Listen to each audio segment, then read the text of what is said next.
দেখেন আমার মা কল দিছে, বাজে কয়টা? 1:30। বউ আছে, দেই নাই। বউ আছে, দেই নাই।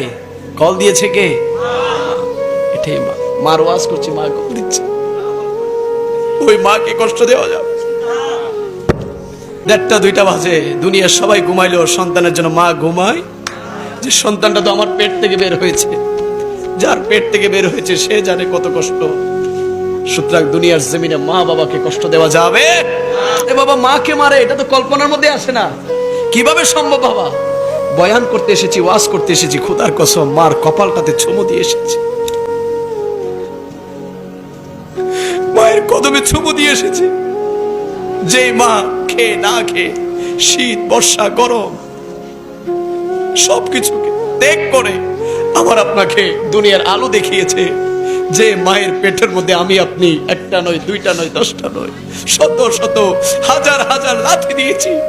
ওই মা লাথি সহ্য করেছে। ওই একটা লাথি যদি আমরা আমাদের বাবার পেটের মধ্যে দিতাম, আমাদের বাবার সাথে সাথে মৃত্যুবরণ করত।